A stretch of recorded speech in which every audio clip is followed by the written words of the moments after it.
The broken wagon wheel had been an omen.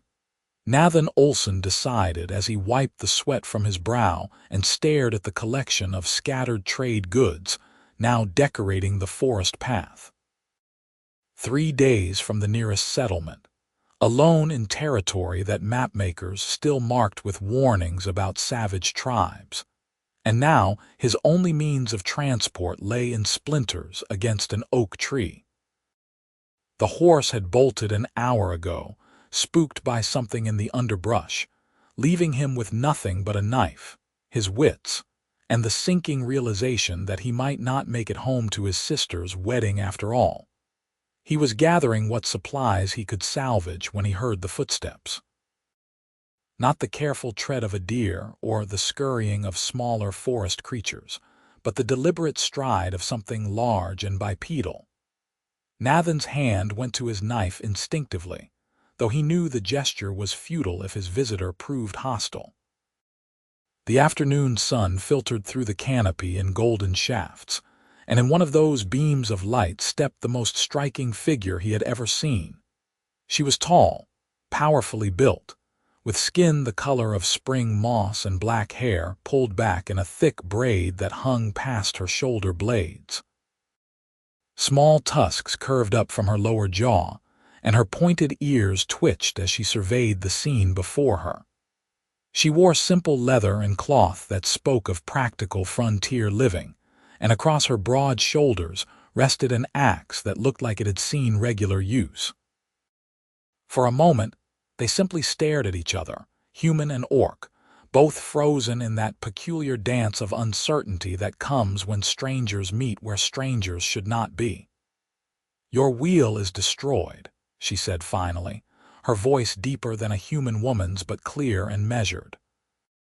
She spoke the common tongue with only the slightest accent, rolling her consonants in a way that suggested it was not her first language. "I noticed," Nathen replied, trying to keep his tone neutral despite the hammering of his heart. Everything he had ever been told about orcs suggested he should be running, fighting, or playing dead. Instead, he found himself oddly captivated by the way she tilted her head as she examined his predicament, her amber eyes sharp with intelligence. "You are far from human settlements." It was not quite a question, but her tone invited explanation. "Traveling to Millbrook for my sister's wedding. The wheel broke on a rut I did not see." He gestured helplessly at the wreckage. "And then my horse decided she would rather explore the wilderness without me." The orc woman approached slowly, each movement deliberate, as if she were trying not to startle a skittish animal. She crouched beside the broken wheel, her powerful legs flexing as she examined the damage. Nathen found himself staring at the play of muscle beneath her green skin, the casual strength evident in her frame. She caught him looking and something flickered in her expression, but she returned her attention to the wheel. "This cannot be repaired with forest materials," she said. "You need a blacksmith or a wainwright, both of which are 3 days behind me or who knows how far ahead." Nathen sat down on a relatively clean patch of ground, suddenly exhausted by the magnitude of his misfortune. "I suppose I will be walking. You will not make it." The orc's statement was matter of fact without cruelty. "Not alone, not with these supplies, not through this territory. There are things in these woods that do not care whether you are armed. Are you one of those things?" The question came out before Nathen could stop it, and he immediately regretted his bluntness. But the orc woman simply looked at him, and to his surprise, the corners of her mouth twitched in what might have been amusement. "I could be," she said. "But today I am simply Kira, daughter of Gracia, and I am trying to decide if helping a lost human will cause me more trouble than it is worth." "I imagine it would," Nathen admitted. "From what I understand, your people are not supposed to help mine." "No, we are not." Kira stood, and Nathen had to crane his neck to maintain eye contact. She had to be at least 6.5 feet tall, maybe taller. "And yet here I stand, having not killed you or taken your supplies. My clan would say I am growing soft. Are you? The question seemed to catch her off guard, and Nathen pressed on, driven by some impulse he could not name. Growing soft, I mean. Kira was silent for a long moment, studying him with those amber eyes that seemed to see more than he was comfortable revealing. Perhaps, she said finally. My mother says I ask too many questions about the world beyond our borders. She says curiosity is dangerous for an orc. My father used to say the same about humans, Nathen replied. Before he died, he told me that curiosity was the trait that would either make me successful or get me killed.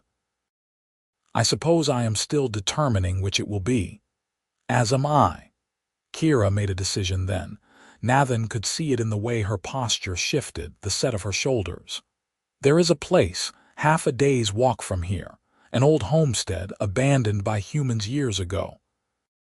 I have been using it as shelter when I hunt this region. You can stay there while we determine what to do with you. Nathen asked, rising to his feet and beginning to gather the salvageable goods.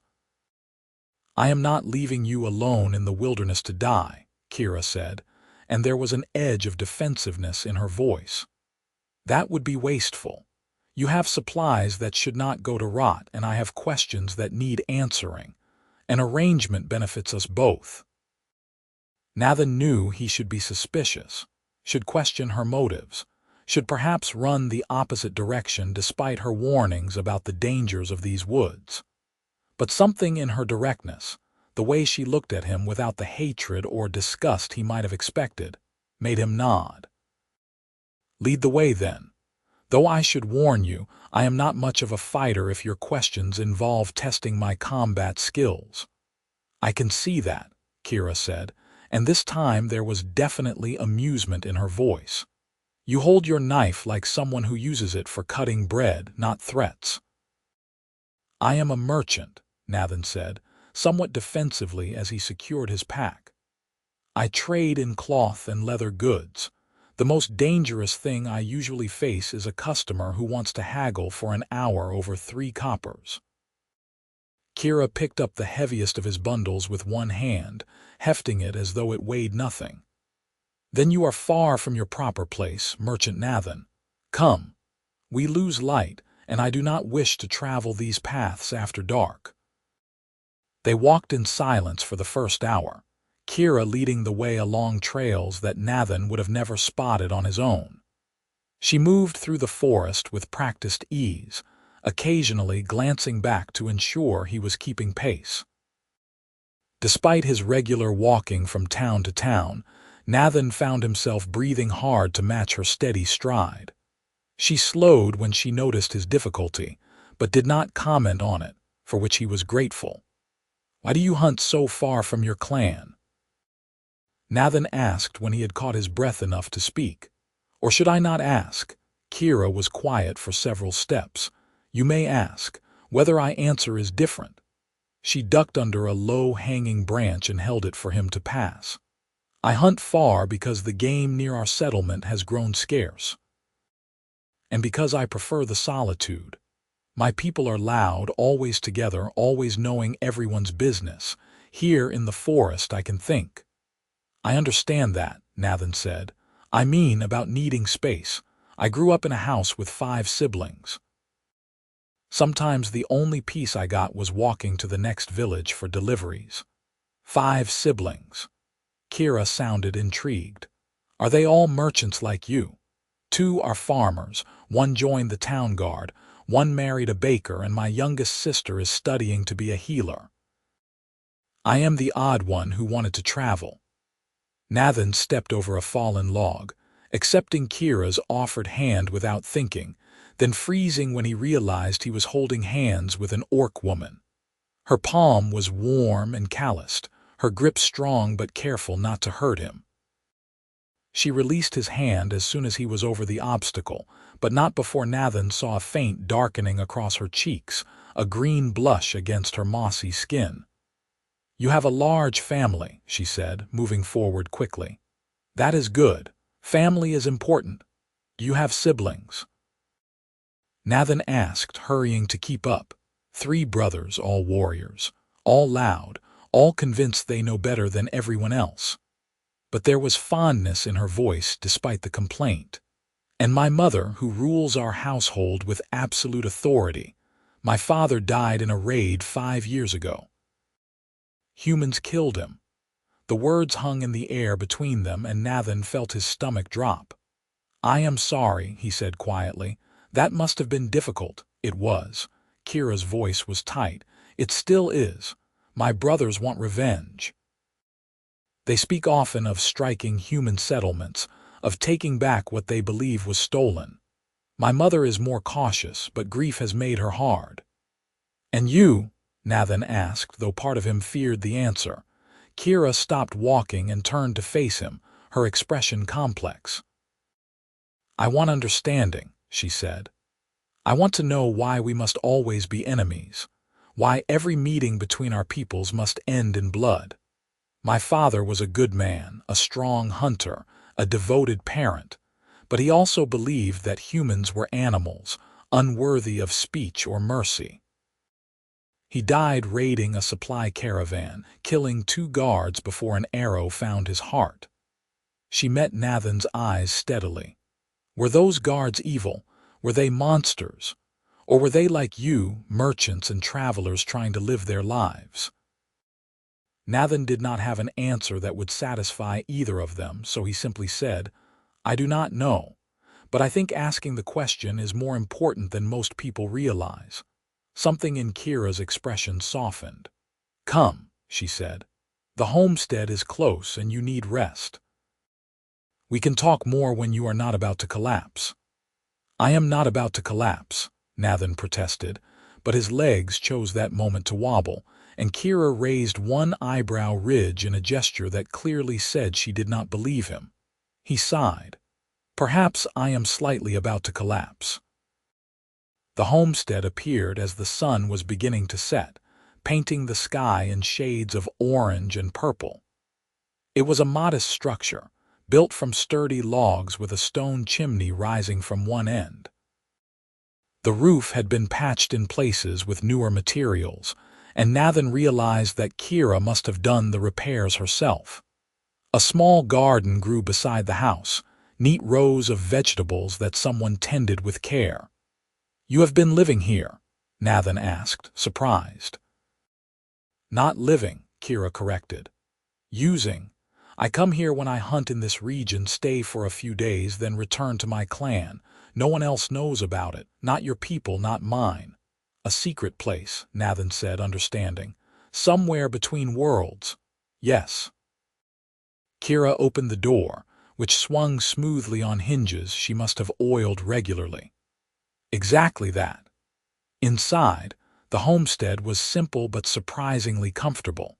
Someone had built a sleeping platform along one wall, and Kira had added furs and woven blankets that made it look inviting. A table and 2 chairs sat near the hearth, and shelves held various supplies, cooking implements, and what looked like a small collection of books. Nathen blinked at those, surprised. You raid? He asked, then immediately felt foolish. Sorry, that was rude. I should not assume. Most humans do assume, Kira said, setting down his bundles. They assume we are savages who cannot learn your languages, your customs, your knowledge. But my mother was captured by humans when she was young, before my father's clan raided the fort and freed her. She learned to read during her captivity, and she taught her children. She said knowledge was a weapon that could not be taken by force. Nathen moved to the shelves, examining the titles. They were an eclectic mix, everything from farming almanacs to romantic poetry to a bestiary of forest creatures. These are wonderful, he said sincerely. I have always loved books, but I can rarely afford them on a merchant's income. I trade for them, Kira said, moving to the hearth and beginning to build a fire with practiced efficiency. There is a human scholar, an old man who lives alone near the border of human and orc territory. He does not care what I am, Only that I return his books in good condition and bring him herbs he cannot find himself. We have an understanding." The fire caught, and warm light began to fill the room. Nathen watched Kira work, mesmerized by the casual competence of her movements. She filled a pot with water from a barrel, added dried meat and vegetables, and hung it over the fire to make a simple stew. Her hands moved with confidence, and Nathen found himself wondering about those hands, about the life they represented. "I can help," he offered, feeling useless. Kira glanced at him, and something shifted in her expression. "Can you cut bread? There is a loaf in that basket and a knife on the table." It was simple work, domestic and ordinary, and yet as they prepared the meal together in companionable silence, Nathen felt something ease in his chest. This felt right in a way he could not explain, this simple act of sharing space and labor with someone who should have been his enemy. They ate sitting at the table, the stew warming them from the inside out. Kira ate with good appetite but impeccable manners, using a spoon rather than her hands and wiping her mouth on a cloth. Again, Nathen found himself questioning everything he had been taught about orcs as savage and uncivilized. "Thank you," he said when the meal was finished. "For saving me, for bringing me here, for feeding me. I know you did not have to do any of this." Kira looked at him across the table, firelight dancing in her amber eyes. "I did not have to," she agreed, "but I wanted to. Does that frighten you?" "No," Nathen said, and realized with some surprise that it was true. "It confuses me, perhaps, makes me question things I thought I knew, but it does not frighten me." "Good," Kira said softly, "because you do not frighten me either, and that is perhaps the most confusing thing of all." They cleaned up together, falling into an easy rhythm of passing dishes and drying cloths. When the work was done, Kira gestured to the sleeping platform. "You should rest. Tomorrow we will determine how to get you to your sister's wedding. Where will you sleep?" Nathen asked, looking around the single room. "I will take the floor," Kira said. "I have done so before." "That is not right," Nathen protested. "This is your place. I should take the floor." Kira's tusk showed slightly as she smiled. "You are exhausted, injured from your wagon crash more than you are admitting and half my size. You will take the platform, or I will pick you up and place you there myself." The image that created in Nathen's mind made heat rise to his face, and he quickly turned away to hide his blush. "The platform it is, then," he said, trying to sound dignified. Behind him, he heard Kira make a sound that might have been a laugh, quickly stifled. He settled onto the furs, which smelled of pine and something else, something distinctly Kira, and found himself comfortable despite the strangeness of the situation. Kira banked the fire and spread her own bedroll on the floor nearby, moving quietly in the dimness. "Nathen." Her voice came soft from the darkness. "Yes. Why are you not afraid of me?" He thought about the question, about all the reasons he should be terrified and all the reasons he was not. "Because you held back a branch so I would not be hit by it," he said finally. "Because you repaired the roof of an abandoned house just to keep it from falling in. Because you collect books and tend a garden and make sure the stew does not burn. Those are not the actions of someone I need to fear." Silence stretched between them, long enough that Nathen thought she might not respond. Then, so quietly he almost missed it, she said, "Thank you for seeing that." Nathen woke to the smell of something cooking and morning light streaming through the window. For a confused moment he forgot where he was, then memory returned in a rush. He sat up quickly, wincing at the ache in his muscles, and saw Kira standing at the hearth, stirring something in a pan. She turned when she heard him move, and Nathen was struck again by how striking she was. In the morning light, her green skin seemed to glow, and her black hair, now loose from its braid, fell in waves past her shoulders. She had changed into a cleaner shirt, and Nathen noticed the way the fabric stretched across her broad shoulders, the definition of muscle in her arms. "You are awake," she said, stating the obvious but sounding pleased. "Good. We have much to discuss." "We do?" Nathen asked, standing and attempting to smooth down his own disheveled appearance. "I have been thinking about your situation." Kira gestured for him to sit at the table and brought over 2 wooden plates, each laden with fried eggs, toasted bread, and some kind of root vegetable hash. "Millbrook is 4 days' travel from here on foot, following the safest routes. Your sister's wedding is in how long?" 8 days, Nathen said, accepting the plate gratefully. "I left early to account for delays, but not this much delay." 8 days, Kira repeated, sitting across from him. "That gives us time, but not much margin for error. I have a proposal." Nathen paused with a fork halfway to his mouth. "I am listening." "I know these lands better than any human traveler," Kira said, her tone businesslike. "I can guide you to Millbrook in 3 days if we take the direct routes through Orc territory. You will arrive in time for your sister's wedding with days to spare." "That sounds perfect," Nathen said. "But what do you gain from this?" Kira looked down at her plate, a gesture that seemed uncharacteristically shy for someone so physically imposing. "I want to see a human settlement," she admitted. "A real one, not from a distance, not as a raider or a threat. I want to walk among your people and understand how they live. You could take me." "Take you?" Nathen nearly choked on his eggs. "Kira, do you understand what you are asking?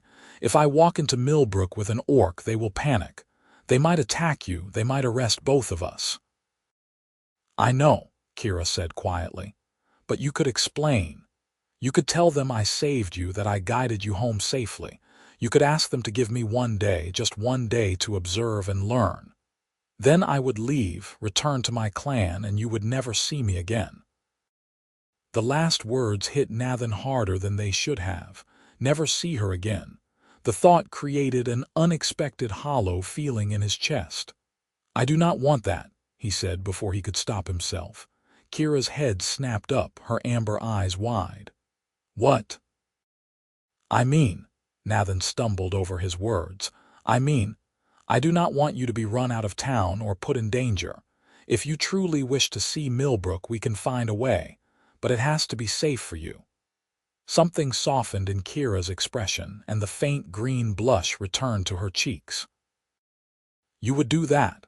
Risk your reputation, your standing with your people for me, apparently," Nathen said, feeling reckless and terrified and more alive than he had in years. "Yes, I would." They stared at each other across the table, the morning light painting everything in gold, and Nathen felt the world shift slightly on its axis. This was dangerous, he knew. Not just because Kira was an orc and he was human, but because of the way his heart had started racing when she smiled at him, the way he found himself wanting to know everything about her. "Then we have an agreement," Kira said, her voice slightly rough. "I guide you to Millbrook, you help me spend 1 day among your people, and then we part ways." "And if I do not want to part ways?" The question escaped before Nathen could cage it, reckless and revealing. Kira stood abruptly, her chair scraping against the floor. "We should not speak of such things," she said, but her voice wavered. "My people would cast me out, your people would shun you. It is foolish to think beyond this moment." "Perhaps," Nathen said, standing as well, "but I have made a career out of foolish decisions. It seems wrong to stop now." Kira turned away from him, gripping the edge of the table with both hands. "You do not know me, Nathen. We have spent 1 night under the same roof. You cannot make declarations based on so little." "You are right," Nathen acknowledged. "I do not know your favorite season, or what makes you laugh, or how you take your tea. But I know you are kind and brave and lonely in a way that mirrors my own loneliness. I know that when you speak of wanting understanding between our peoples, You mean it with every fiber of your being. And I know that I want to learn all the things I do not yet know about you. Kira's shoulders trembled slightly. This is madness, she whispered. Probably, Nathen agreed. He took a step closer, close enough to see the way her pointed ears twitched, close enough to catch that pine scent he had noticed on the firs. But perhaps madness is what the world needs. Perhaps the only way to change things is to be foolish enough to try. She turned to face him, and he saw conflict written clearly in her expression.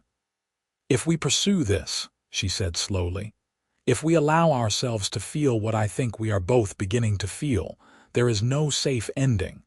We will hurt, Nathen. We will break hearts, perhaps our own most of all. I know, Nathen said, and I am terrified, but I am also standing here in an abandoned homestead that you have turned into a refuge, looking at someone who makes me want to be braver than I am. So yes, I am afraid, but I am also willing to try if you are.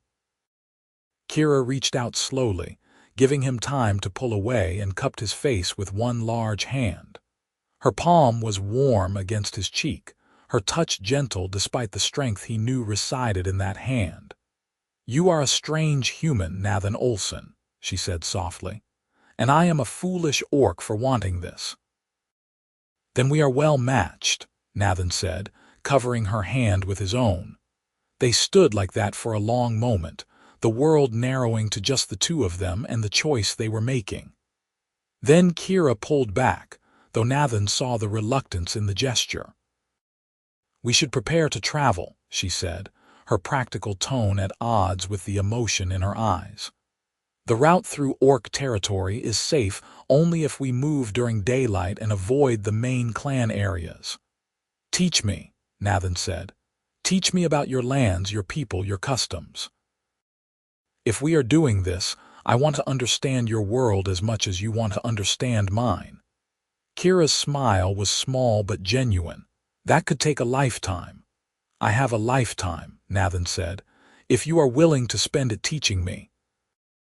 The blush that colored Kira's face then was impossible to miss, a dark green that spread from her cheeks down her neck.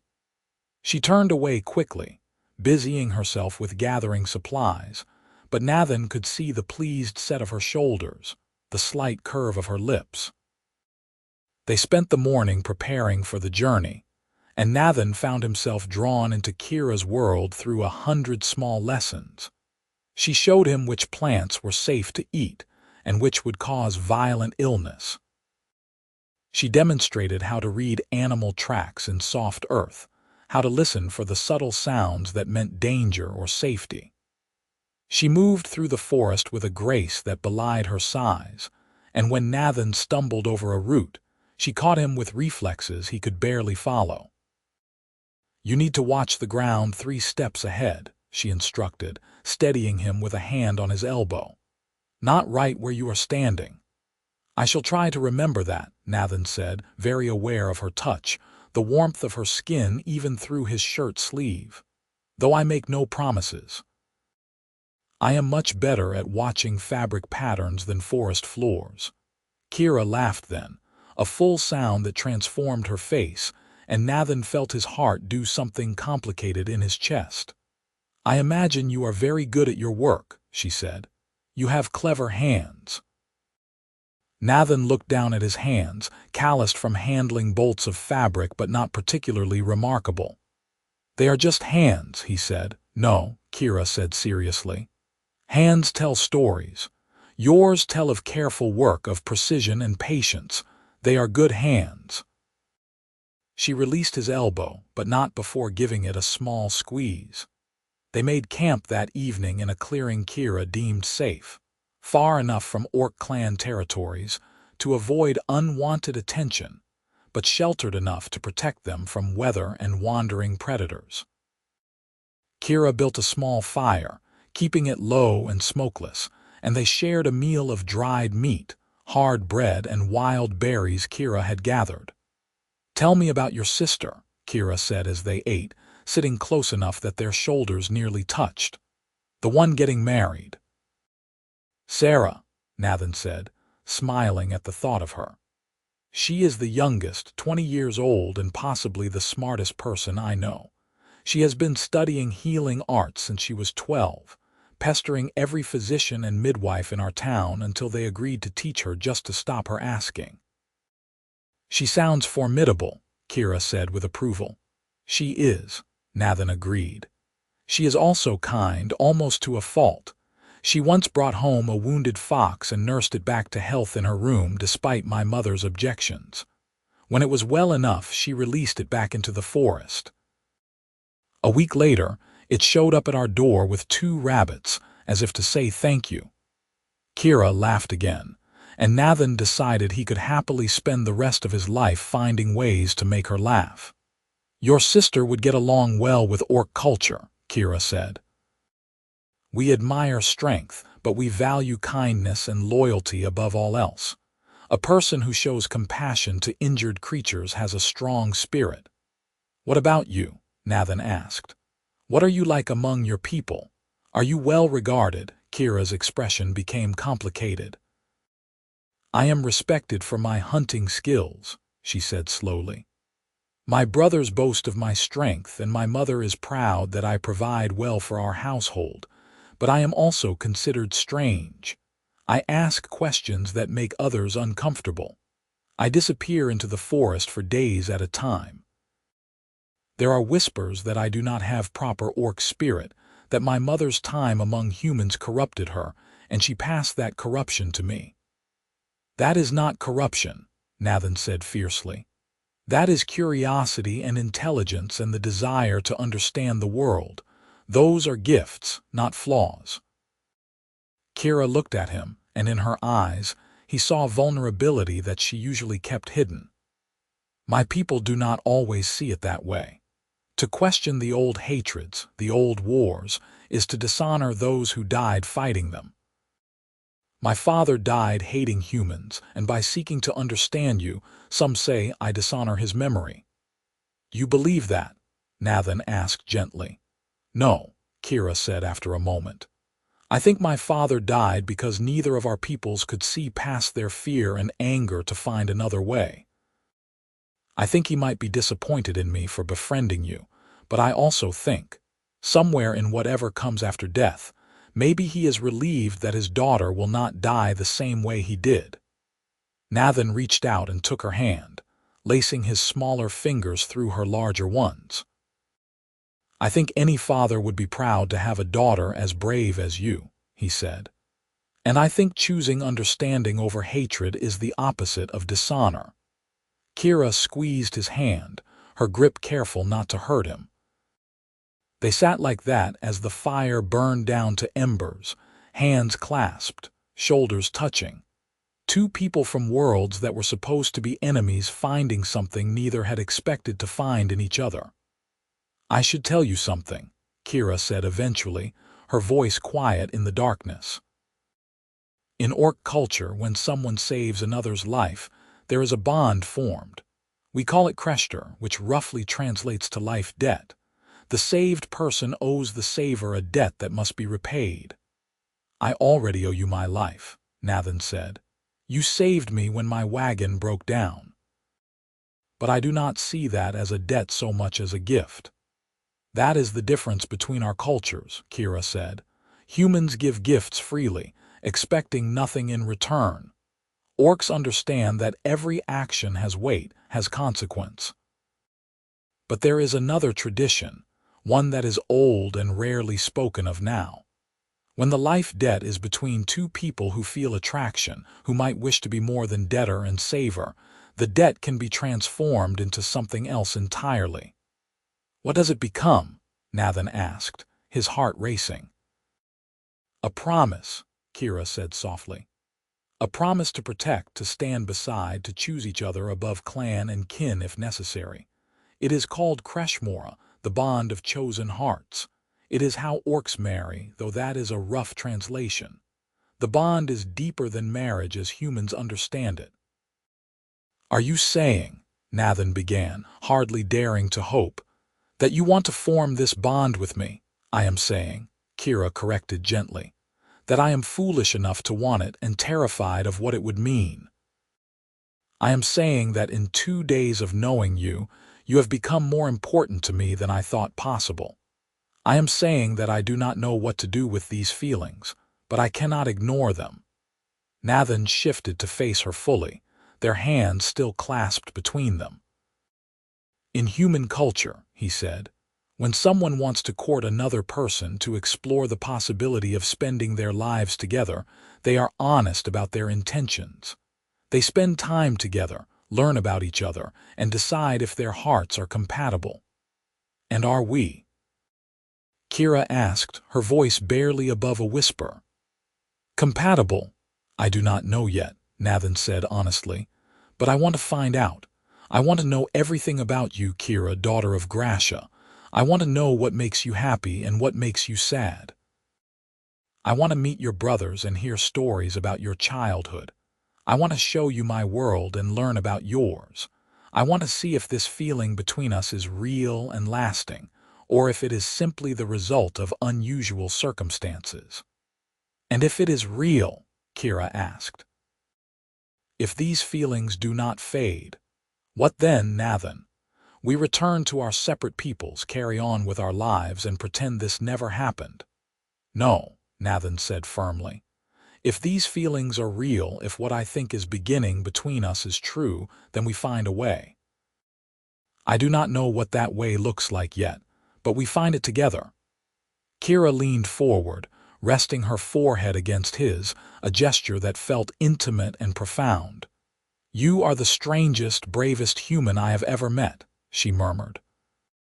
"And you are the most amazing person I have ever met, regardless of whether you are an orc or a human or anything else," Nathen replied. "That seems like a good place to start." They stayed like that, foreheads touching, breathing the same air, until the fire died completely and the stars wheeled overhead. Eventually, they separated to make their sleeping arrangements, but Nathen noticed that Kira placed her bedroll closer to his than strictly necessary. And when he woke during the night, he could hear her steady breathing nearby, a sound that made him feel safe in a way he had not felt since childhood. The next day's travel took them deeper into orc territory, and Nathen began to see signs of habitation. Trails were more worn, trees bore markings that Kira explained were territorial boundaries, and once they saw smoke rising from what she said was a hunting camp several miles distant. "We must be quiet here," Kira instructed, her voice low. "If we are seen, I can explain my presence, but yours would be harder to justify. Stay close, and if I tell you to hide, you hide immediately without question." Nathen nodded, trusting her completely. They moved through the forest like shadows, Kira leading and Nathen following as quietly as his inferior woodcraft skills allowed. Several times, Kira raised a hand to halt him, and they would wait, frozen, until some unseen threat passed. It was during one of these pauses that Nathen truly appreciated Kira's physical presence. She stood between him and the direction of potential danger, her body positioned to shield him, one hand resting on the axe at her belt. Her muscles were tense, ready for action, and Nathen found himself staring at the way the dappled sunlight played across her green skin, highlighting the strength in her shoulders and arms. She must have felt his gaze because she glanced back at him, and Nathen quickly looked away, embarrassed to be caught staring. But when he dared to look at her again, he saw amusement in her eyes and something else, something warmer and more inviting. When they finally moved forward again, she walked beside him rather than ahead, and her hand brushed against his, a touch that could have been accidental but felt deliberate. Nathen caught her hand in his, and she allowed it, her fingers wrapping around his as they walked. "You are not afraid," Kira observed. "Even here in the heart of orc lands, you are not afraid." "I am terrified," Nathen corrected, "but I trust you to keep me safe, and somehow being afraid with you feels better than being safe without you." Kira stopped walking and turned to face him, her expression intense. "Nathen," she began, then paused, seeming to struggle with her words. "Among my people there is a tradition. When an orc wishes to show interest in a potential mate, they demonstrate their strength. It is a way of proving they can provide, that they can protect." "All right," Nathen said slowly, not sure where this was going. Kira took a deep breath, and Nathen realized with shock that she looked nervous. "I want to show you," she said. "I want you to see me as orcs see each other, to understand my strength. But I also fear you will think me savage or brutish or frightening." "Kira," Nathen said gently, "I have already seen your strength. I have seen you carry my supplies without effort, build shelters, track game, and navigate terrain that would kill me in a day. I am not frightened of your strength. I am awed by it." Something flickered in her eyes, hope mixed with uncertainty. "You say that," she said, "but you have not seen." "Not really, and if we are to have any chance at this, you need to understand what I am fully." "Then show me," Nathen said simply. "I trust you." Kira nodded and stepped back, creating space between them. She removed the axe from her belt and set it aside, then rolled her shoulders as if preparing for exertion. Nathen watched, confused, as she looked around the small clearing where they stood. Her eyes settled on a fallen log, easily 8 feet long and thick as a man's torso. She approached the log, positioning herself at one end, and then, with a grunt of effort, she lifted it. Not just the end of it, but the entire massive piece of timber, hoisting it up until it rested across her shoulders. Her arms flexed, muscles standing out in sharp relief against her green skin, and for a moment, she held that incredible weight as if it were nothing more than a sack of grain. Nathen's jaw dropped. He had known Kira was strong, but seeing this display of raw power was breathtaking. She stood there, the log balanced across her shoulders, and turned to look at him. There was vulnerability in that look, a silent question asking if he was impressed or repulsed, attracted or frightened.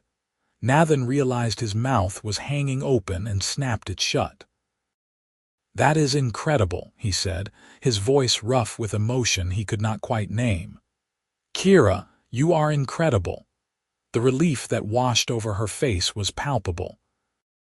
She lowered the log carefully, setting it back on the ground, and when she straightened, Nathen saw that her cheeks had darkened with that green blush he was beginning to recognize. She flexed her arms almost unconsciously, as if demonstrating the muscle there, and Nathen found himself walking toward her without conscious decision. "You are amazing," he said when he stood in front of her. "Absolutely amazing. I have never seen anyone so strong." Kira looked down at him, and now the blush was unmistakable, spreading from her face down her neck. "You are not frightened?" she asked, her voice small in a way that seemed impossible for someone so physically imposing. "No," Nathen said firmly.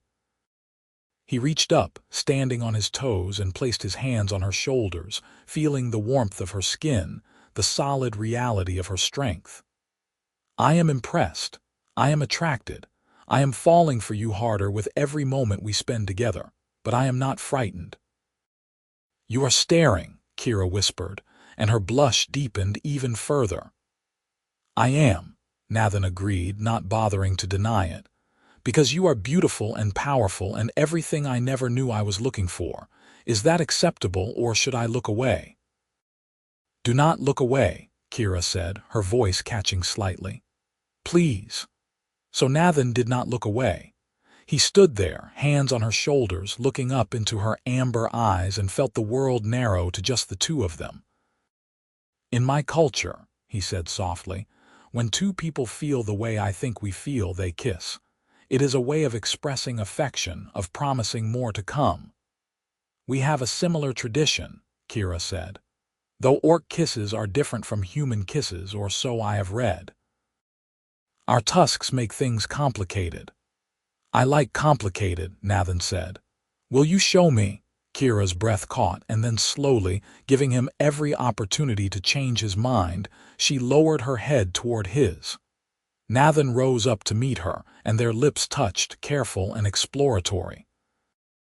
Her tusks pressed gently against his cheeks, an unusual sensation but not unpleasant, and her lips were soft and warm against his. It was brief, chaste even, but when they pulled apart, Nathen felt as though the earth had shifted beneath his feet. Kira looked equally affected, her eyes wide and her breathing slightly unsteady. "That was," she began, then trailed off. "Yes," Nathen agreed. "It was." They stood like that for a long moment, neither quite ready to step away, until a distant sound made Kira's ears twitch. "We should keep moving," she said reluctantly. "We are still too close to the hunting camps." Nathen nodded, reclaiming his pack, but as they walked, he found reasons to touch her. A hand on her arm when pointing out a bird in the trees, a brush of shoulders when the path narrowed, fingers linking when the terrain was rough.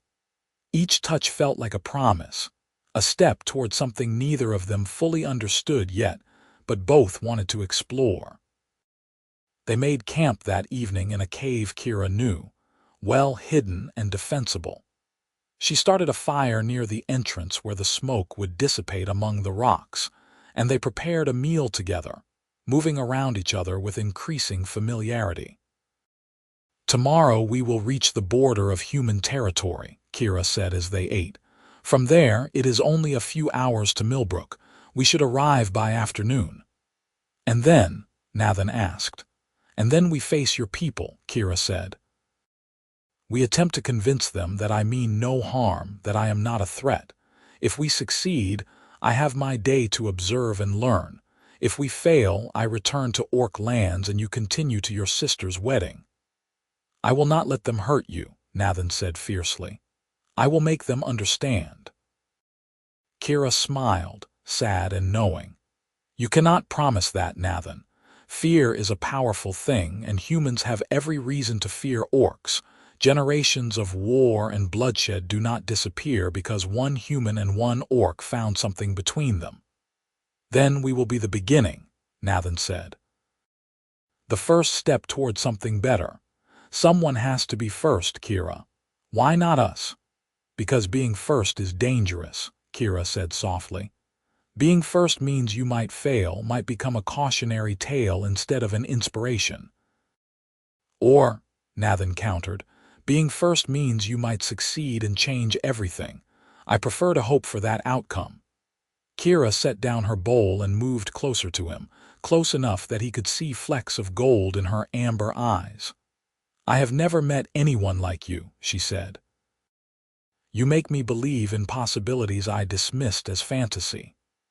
"Good," Nathen said, reaching up to cup her face the way she had cupped his that morning in the homestead, a lifetime ago. "Because you make me believe I could be braver, kinder, better than I ever thought possible." This kiss was longer, deeper, full of promise and possibility. Kira's arms came around him, careful of her strength but unmistakably possessive, and Nathen felt claimed in the best possible way. When they finally broke apart, both breathing hard, Kira rested her forehead against his again. "I am afraid," she admitted. "Afraid of tomorrow, of what your people will say, of losing this before we have had a chance to truly understand what it is." "I am afraid too," Nathen said, "but I would rather be afraid and trying than safe and never knowing what we could have been."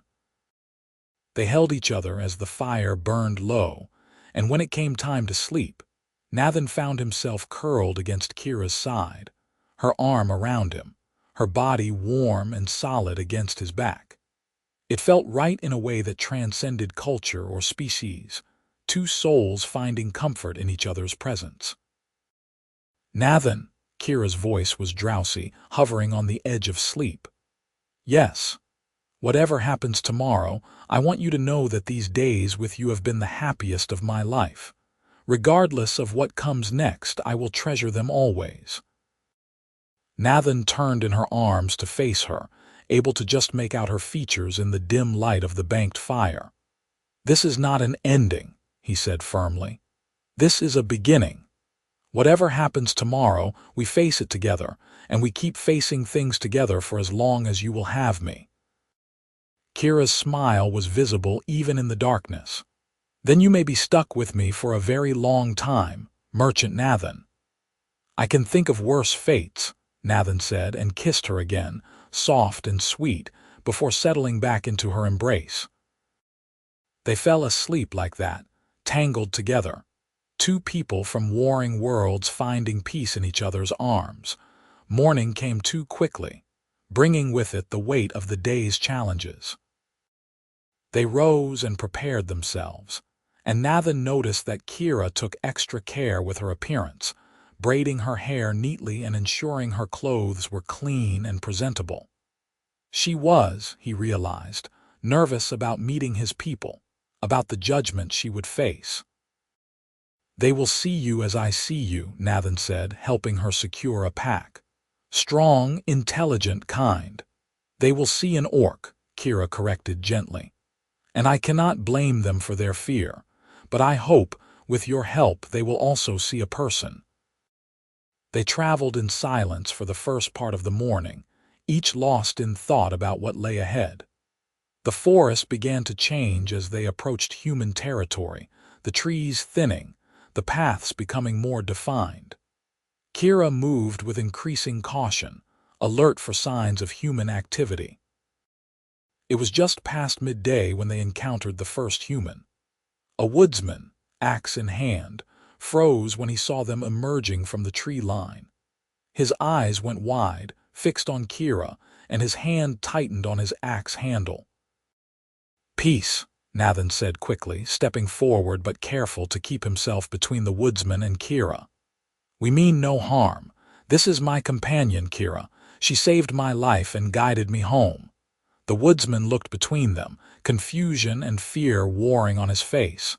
"You travel with an orc?" he asked, his voice pitched high with disbelief.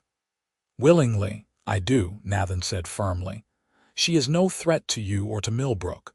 I am Nathen Olson, merchant of Millbrook, and I give you my word that Kira comes in peace." The woodsman did not look convinced, but he also did not attack. "Others will not be so understanding," he said. "You are mad to bring her here." "Perhaps," Nathen agreed, "but I ask that you spread the word. Tell people that Nathen the merchant returns with an orc companion who saved his life. Tell them we arrive peacefully and we ask to be received peacefully."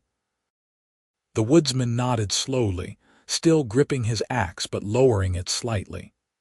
"I will tell them," he said, "but I make no promises about how they will respond." With that, he turned and hurried down the path toward town, glancing back several times as if to ensure they were not following too closely. "Well," Kira said once he was out of sight, "that could have gone worse." "It could also have gone better," Nathen said ruefully, "but at least we will not be arriving unannounced. Come, let us approach slowly and give people time to adjust to the idea." They walked toward Millbrook at a measured pace, and as they drew closer, Nathen began to see signs of his hometown. Cultivated fields, smoke from chimneys, the distant sound of a hammer on anvil. It should have felt like coming home, but with Kira beside him, drawing stares from every person they passed, it felt more like entering enemy territory. People stopped what they were doing to stare. Some grabbed children and hurried them indoors. Others clutched weapons or farm implements as makeshift protection. Nathen kept his stride confident, his expression open and friendly, and most importantly, he kept his hand linked with Kira's, a clear statement that she was with him, under his protection. They reached the town square, where a crowd had already begun to gather. At the center stood Mayor Doran, a stout man with a gray beard and sharp eyes. Beside him was the town guard captain, hand on his sword hilt, and several other prominent citizens including, Nathen was relieved to see, his sister Sarah. "Nathen Olson," Mayor Doran called out, his voice carrying across the square. We received word you were approaching with an orc. Explain yourself. Nathen stepped forward, still holding Kira's hand, and addressed the gathered crowd. 3 days passed. My wagon broke down in the deep forest. I was stranded, injured, with no way home and no hope of surviving the journey on foot. This is Kira, daughter of Grasha, and she saved my life. She fed me, sheltered me, guided me through orc territory to bring me home safely. She comes in peace, asking only for the opportunity to spend 1 day observing our way of life, to learn about human culture and customs. Murmurs ran through the crowd, a mix of disbelief, fear, and a few notes of curiosity. Mayor Doran's expression was unreadable as he studied Kira, who stood tall and dignified despite being the focus of so much hostile attention. Why should we believe an orc wishes only to observe? The guard captain demanded. This could be a scouting mission, a way to learn our defenses and weaknesses. It could be, Nathen agreed. But it is not. Kira has had multiple opportunities to harm me, to use me as a hostage, to extract information about our towns and trade routes. She has done none of those things. Instead, she has shown me nothing but kindness and honesty. She asks for the same in return. And if we refuse, Mayor Doran asked, then she returns to her people, Nathen said. And I will go with her to see her safely home, and in doing so, I will miss my sister's wedding. But I will not abandon someone who saved my life simply because others are afraid. Sarah pushed forward through the crowd, her healer's bag clutched in one hand. Brother, she said, and there was concern in her voice but also curiosity. You truly believe this orc means us no harm? I stake my life on it, Nathen said. Sister, I would not have made it here without her, and more than that, I have come to know her these past days. She is not a monster or a savage. She is a person, complicated and thoughtful and kind. She deserves a chance to be seen as such. Sarah looked at Kira, and Nathen saw his sister's healer instincts take over, assessing and evaluating. You are hurt, Sarah said, addressing Kira directly for the first time. Your left arm, something recent. Kira blinked, surprised. A branch struck me yesterday, she admitted. It is nothing serious. May I see? Sarah asked, and there was no fear in her voice, only professional concern. Kira glanced at Nathen, who nodded encouragingly. Slowly, Kira rolled up her sleeve, revealing a nasty scrape that she had not mentioned to Nathen. Sarah approached without hesitation, examining the wound with gentle fingers. This should be cleaned and bandaged properly, Sarah said. It could become infected if left untreated. She looked up at Kira, meeting the orc woman's eyes without flinching. If you will allow me, I would like to treat this. Something shifted in the crowd's energy. Here was Sarah, the town's beloved healer, treating the orc with the same care she would show any patient.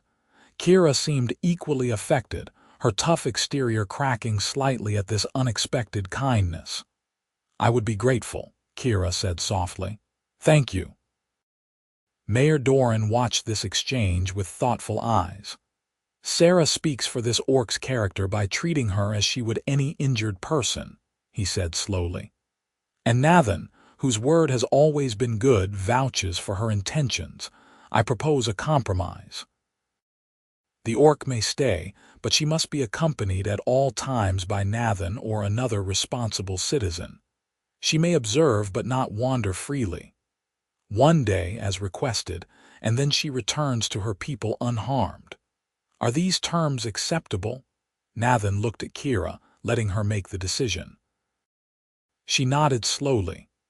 These terms are acceptable, she said, her voice clear and firm. I thank you for your willingness to allow this, and I give you my word that I mean no harm to your people or your town. Then it is settled, Mayor Doran said. Though I warn you, orc, that trust is hard won and easily lost. Any action that suggests ill intent, and you will be escorted from our borders immediately. I understand, Kira said, and I accept these conditions.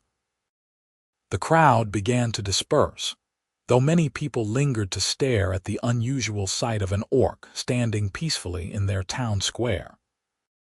Sarah immediately set about treating Kira's wound, working with practiced efficiency while chattering about proper wound care and the properties of various healing herbs. You know a great deal about healing, Kira observed, and Nathen could hear genuine interest in her voice. I've been studying since I was a child, Sarah said, wrapping a clean bandage around Kira's arm. Though I am always learning, every patient teaches me something new. She secured the bandage and stepped back. There. That should heal cleanly now. Change the bandage daily and keep it dry. Thank you, Kira said, and the gratitude in her voice made Sarah smile. You are welcome, and I must thank you for bringing my brother home safely. He is often reckless in his travels, and I worry about him. Sarah turned to Nathen with a raised eyebrow. Though bringing home an orc as a companion may be the most reckless thing you have done yet. I have a talent for recklessness, Nathen said dryly, but in this case, I believe it is the right kind of reckless. Sarah studied them both, her sharp eyes missing nothing including, Nathen suspected, the way he and Kira stood close together, the way their hands kept drifting toward each other. I see, she said slowly, and a small smile played at her lips. Well then, perhaps this will be a more interesting wedding than I anticipated. The rest of the day passed in a blur of activity. Nathen showed Kira around Millbrook, introducing her to curious townspeople and explaining the various trades and businesses that kept the community thriving.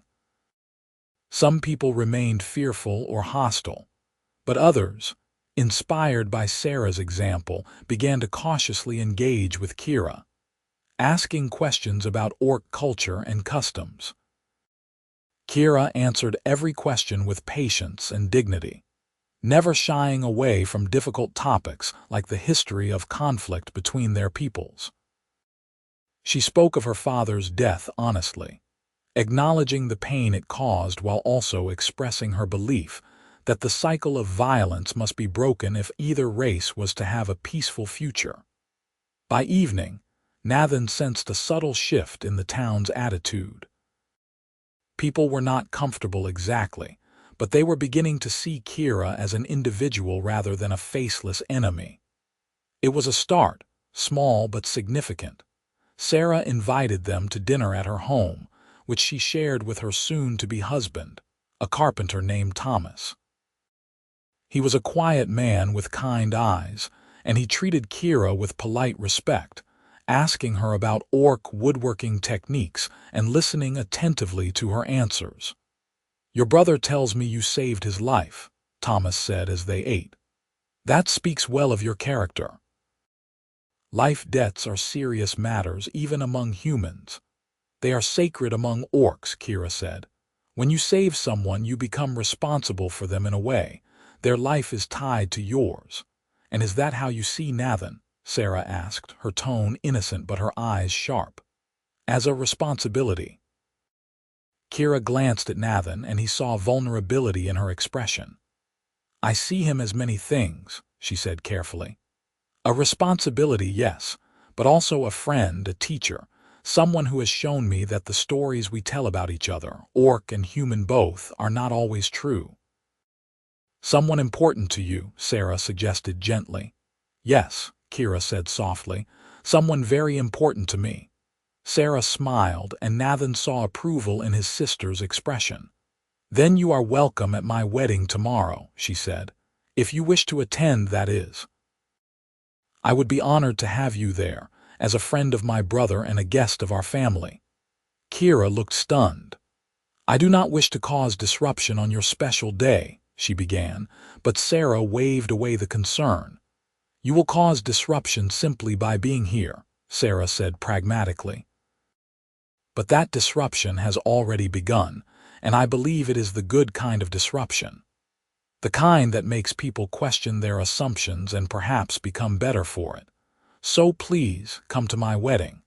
Let people see an orc celebrating human joy. It will be good for everyone." "I would be honored," Kira said, and Nathen saw tears glimmer in her eyes, though she blinked them away quickly. That night, Nathen arranged for them to stay at the local inn. The innkeeper was hesitant, but agreed when Nathen offered to pay double the usual rate and took full responsibility for any issues. They were given a room at the end of the hall, somewhat isolated from the other guests, which suited Nathen fine.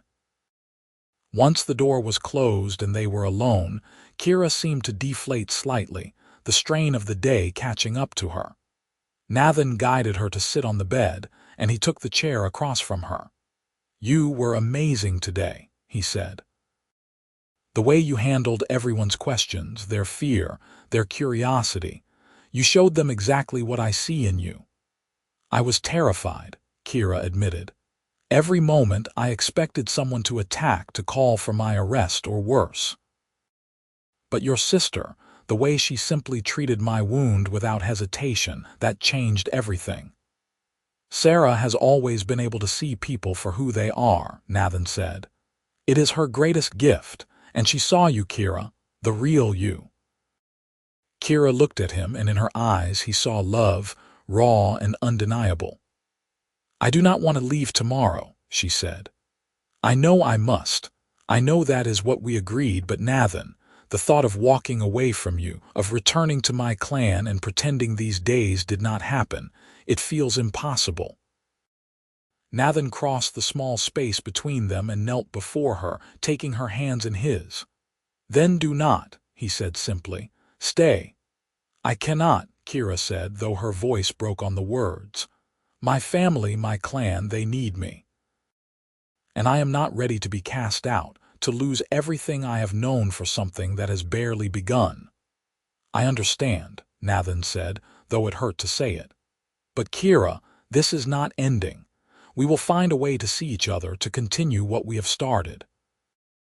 I will come to you, or you will come to me, and slowly, carefully, we will build something that both our peoples can accept." "You have such faith," Kira whispered. "Where does it come from, this certainty that we can make this work?" "From you," Nathen said. "From seeing you lift that log, and knowing that if you can hold that much weight, we can hold the weight of this challenge together. From watching you face a town full of people who feared you, and winning them over with nothing but honesty and patience. From the way you make me want to be braver than I am." Kira pulled him up onto the bed beside her, and they lay facing each other, hands clasped between them. "I am falling in love with you," she said, the words tumbling out as if they had been held back too long. "I have been falling since the moment you asked why I was not afraid of you, and then listened to my answer as if it mattered. I am falling, and I do not know how to stop, and I am not sure I want to." "I am already in love with you," Nathen replied, his heart full to bursting. "I love your strength and your kindness, your curiosity and your courage. I love the way you blush when I catch you showing off, and the way you tried to take the floor at the homestead to let me sleep comfortably. I love all of it, all of you, and I am not letting this go." They kissed then, deep and desperate, clinging to each other as if they could stop time through sheer force of will. When they finally broke apart, both breathless, Kira pressed her forehead to his in that gesture that had become their own private language. "We will find a way," she said, making it a promise. "I do not know how yet, but we will." "Together," Nathen agreed. "Everything from now on we do together." They held each other through the night, sleeping in fits and starts, neither wanting to miss a moment of their remaining time together. When morning came, they rose and prepared for the wedding with bittersweet awareness that it would be followed by farewell. Sarah's wedding was a beautiful affair, held in the town square under a canopy of flowers. The whole community had turned out, and more than a few eyes found their way to where Kira stood at the back of the gathering, Nathen beside her. But as the ceremony progressed, People's attention turned to the couple exchanging vows, and Kira was able to watch without being the center of attention. Nathen saw her wipe away tears as Sarah and Thomas pledged their lives to each other, speaking words of love and commitment that resonated in the warm afternoon air. When the ceremony concluded and the celebration began, Sarah made a point of bringing her new husband over to speak with Kira. "Thank you for being here," Sarah said warmly. "Your presence made this day even more special, proof that love and understanding can bridge any divide." "The honor was mine," Kira said. "Your words to each other, the commitment you made, it was beautiful. I hope to find such happiness myself one day." Sarah glanced meaningfully at Nathen, then back at Kira. "I think you already have," she said softly. "The question is whether you are brave enough to claim it." Those words stayed with Nathen as the celebration wore on, as he danced with Kira to the amusement and eventual delight of the townspeople, as they shared food and drink and stories with people who were beginning to see past their differences. But all too soon, the sun began to set, and Nathen knew their time was up.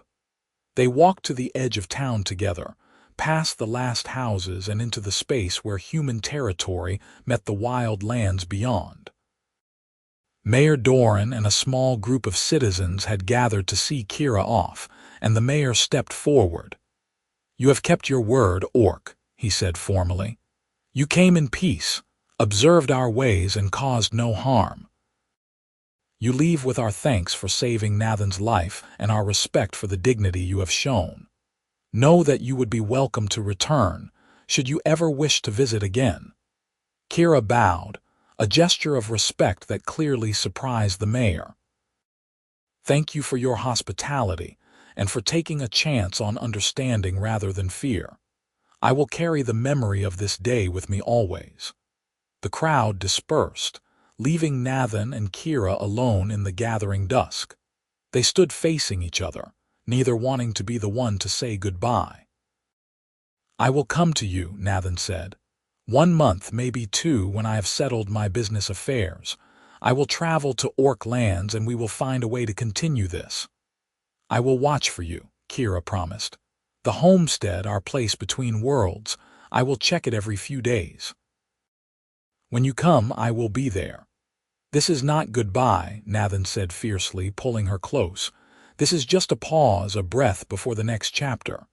"I know," Kira said, but tears tracked down her green cheeks nonetheless. "But it still hurts." They kissed one last time, pouring all their love and longing and promise into the connection. When they finally broke apart, Kira stepped back, creating distance that felt like violence. "I love you, Nathen Olson," she said. "Remember that when the days feel long and the distance feels impossible." "I love you, Kira, daughter of Gracia," Nathen replied, "and I will see you soon. I swear it." Kira turned and walked into the forest, and Nathen watched until she disappeared among the trees.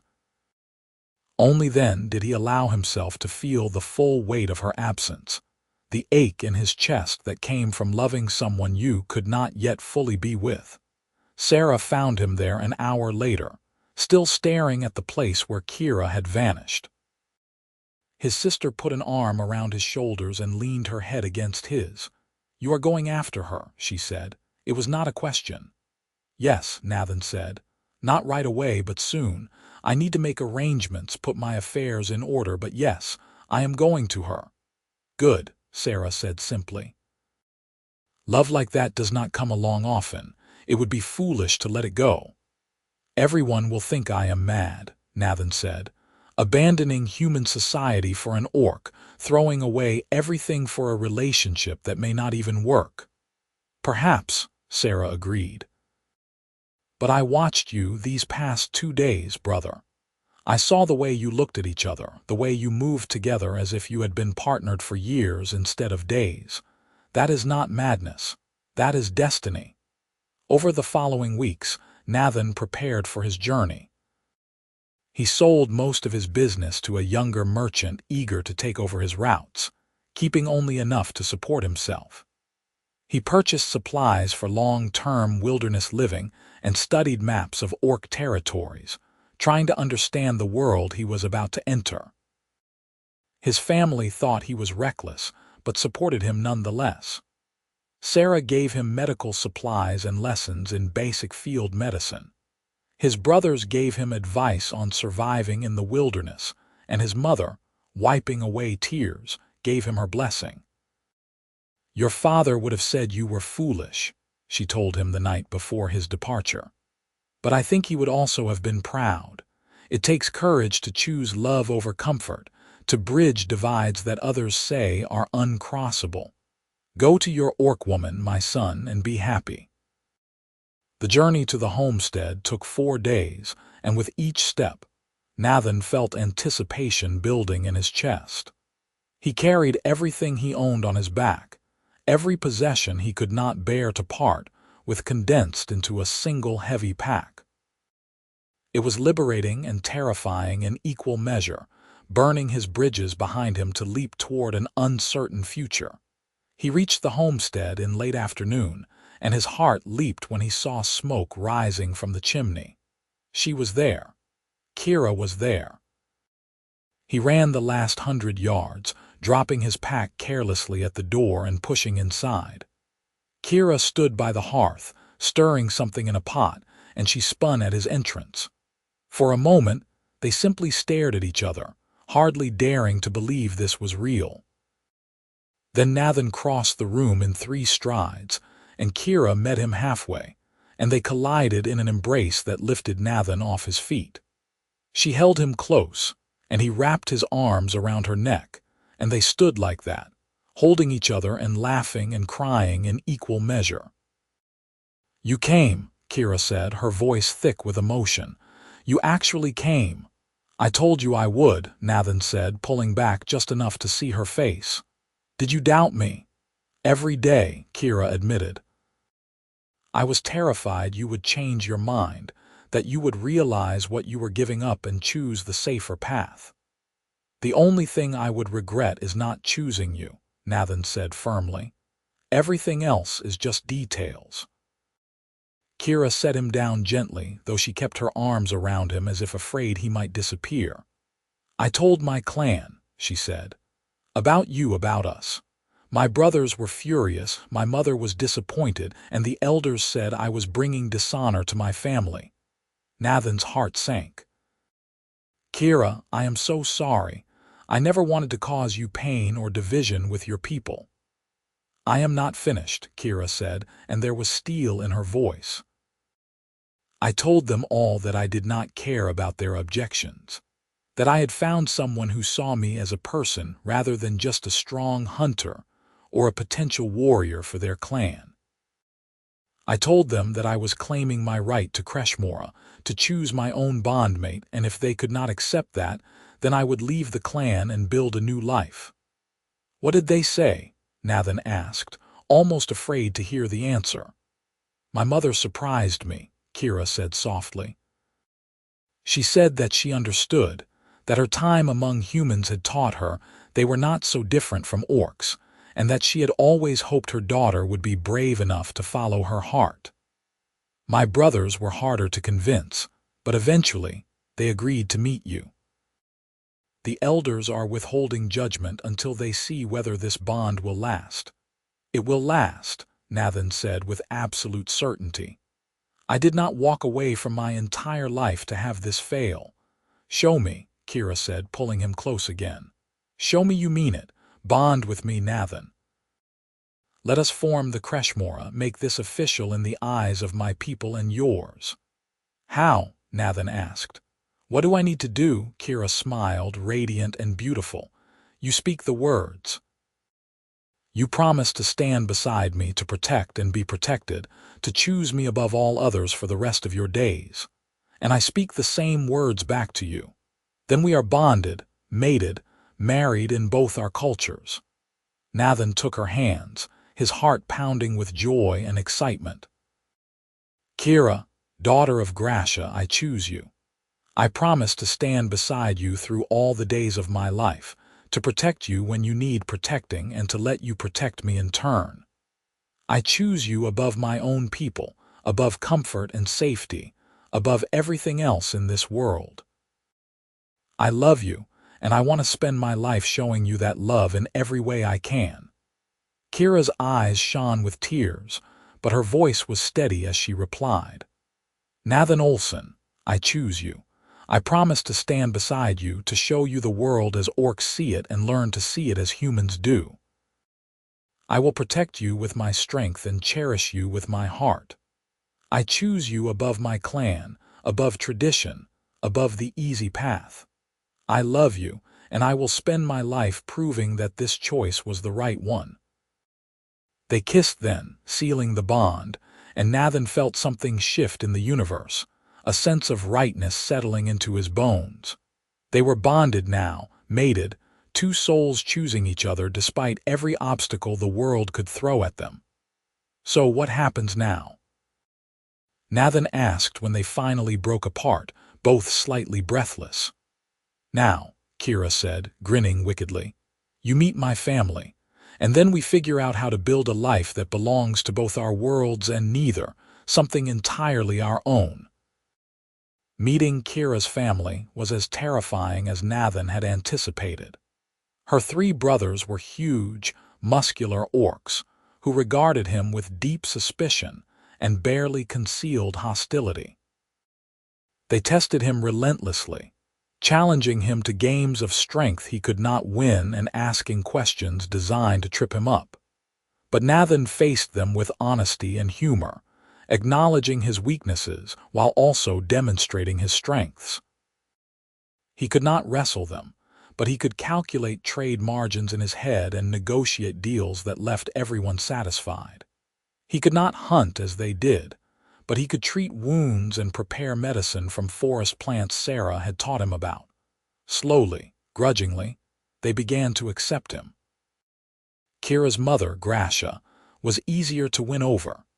She was a formidable woman who reminded Nathen very much of her daughter, and she watched him interact with Kira with shrewd, knowing eyes. "You make her happy," Gracia said to him one evening when they found themselves alone. "That is worth more than strength or hunting prowess. My daughter has always been different, always questioned where others simply accepted. She needed someone who understood that, who valued her mind as much as her muscle." "I value everything about her," Nathen said sincerely. "She is the most remarkable person I have ever met." "Then you will do well together," Gracia said. "Build your life at the homestead between our worlds. Visit both, belong to both, and perhaps in time you will show others that this is possible." They did exactly that. Nathen and Kira made the homestead their permanent home, expanding it over time into a comfortable dwelling that reflected both their cultures. They planted a larger garden, built a workshop where Nathen could practice his trading craft and Kira could work on leather goods, and created a space that welcomed visitors from both human and orc communities. Sarah was their first visitor, traveling with Thomas to see how her brother had settled. She was delighted by the homestead and charmed by Kira, and she declared that she would visit regularly to ensure they were both healthy and happy. Over the following months and years, others came. Curious humans who had heard stories of the human who married an orc, wanting to see if the tales were true. Orcs who had known Kira and wanted to understand why she had chosen this path. Each visitor left with their perspective slightly shifted, their understanding of the other race expanded. Nathen and Kira became something of a legend, the couple who proved that love could bridge any divide. They faced challenges, certainly. There were those among both races who never accepted their union, who saw them as traitors or fools.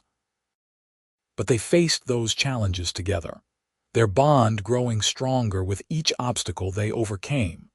5 years after that first meeting on the forest path, Nathen stood in their expanded garden, watching Kira show their daughter how to identify medicinal plants. The child was a beautiful mix of both her parents, with Kira's green skin and pointed ears but Nathen's lighter build and facial structure. Small tusks peeked from her lower jaw, and her eyes were a striking hazel that seemed to shift between amber and brown depending on the light. "Papa," she called, running toward him on sturdy legs. "Mama says I found Nightshade all by myself. Did you now?"